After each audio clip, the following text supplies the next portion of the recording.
pero a veces no es tan fácil poder explicar en tan poco tiempo. Si nosotros vemos, por ejemplo, de 80 a 95 años después de Cristo, vemos una situación igual, muy parecida. No en cuanto a la pandemia, sino a la decadencia, a la falta de fe. Me voy a limitar solamente a hablar como para cristianos, pero el mundo estaba descompuesto.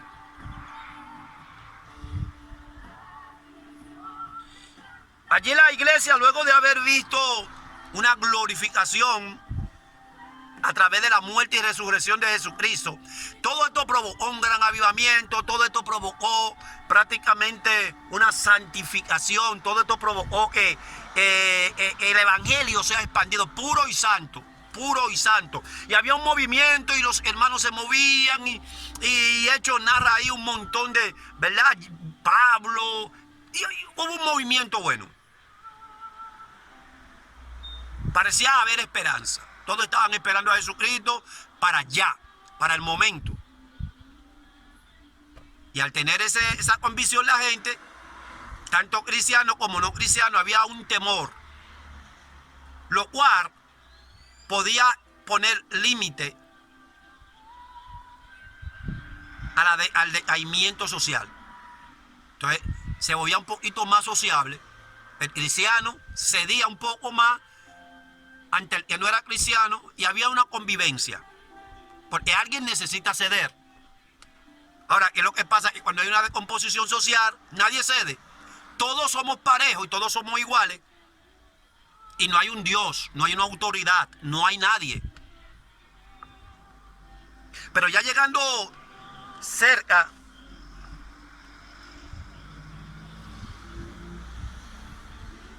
de esa época, cerca del 95 después de Cristo, hubo una gran persecución. El emperador Domiciano ataca a la iglesia. Y usted dirá, pero solo la iglesia estaba siendo atacada, no tenía por qué haber descomposición. El problema es que la iglesia es el árbitro. La iglesia siempre ha desempeñado un papel importante en la sociedad, muy importante.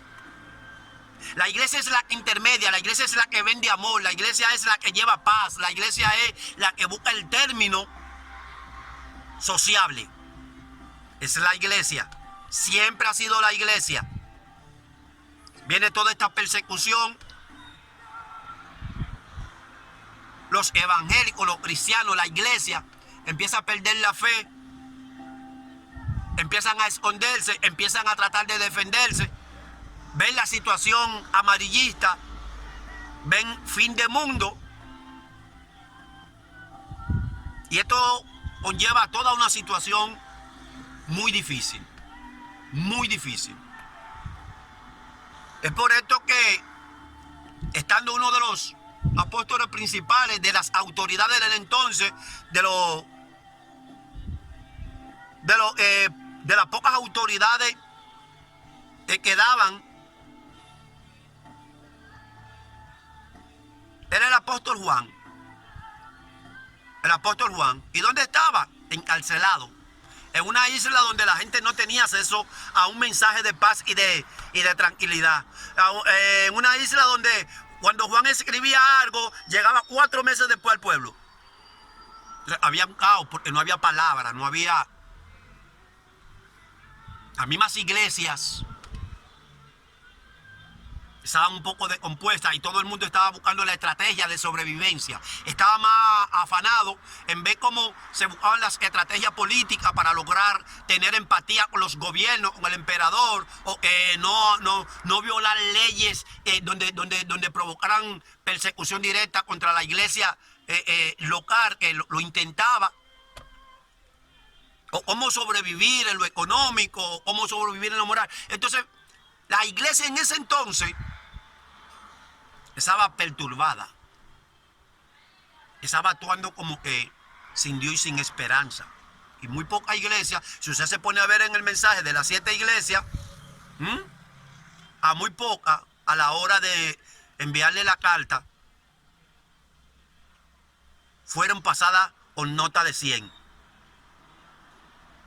Que lo lea ahí en los primeros capítulos de Apocalipsis. Muy pocas iglesias fueron pasadas con nota de 100 porque todas estaban ambivalentes.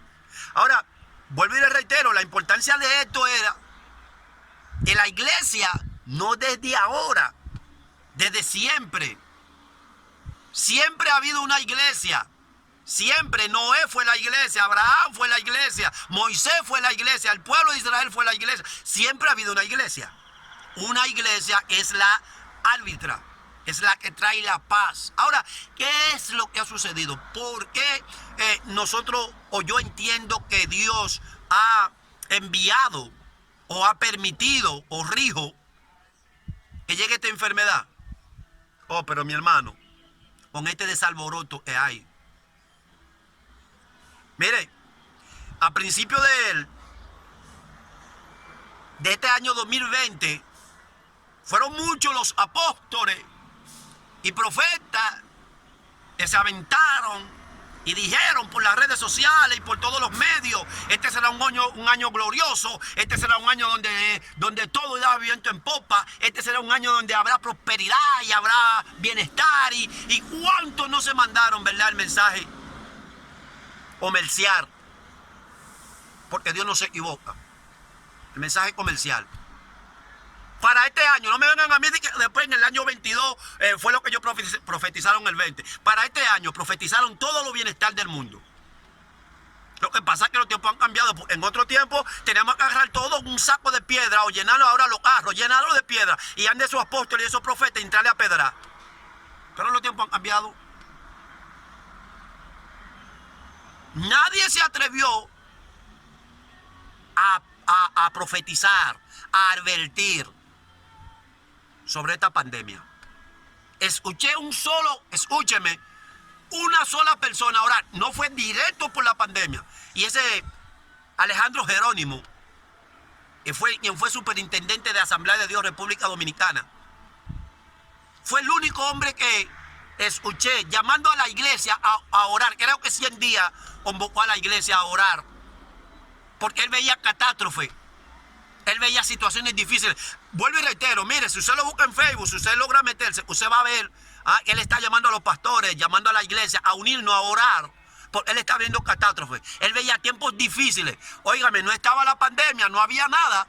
Estaba empezando el año cuando él estaba llamando. Claro, no puedo decir, él profetizó sobre la pandemia porque no lo hizo, no la llamó pandemia, pero sí advirtió sobre consecuencias que nos está dejando esta pandemia. El único hombre que escuché hablando con autoridad, libremente, fue a Jerónimo. ¿Dónde estaban todos esos profetas? Ahora, ¿por qué sigo creyendo que Dios permitió esto? Esta es la época de la ideología de género, de la filosofía en nuestras iglesias. Esta es la época del humanismo, de la igualdad de derechos. Métase a las redes sociales para que ustedes vean cuántas personas desautorizadas, porque sin autoridad, la única autoridad que tienen es el poderío que le ha dado las redes sociales. Vaya a las iglesias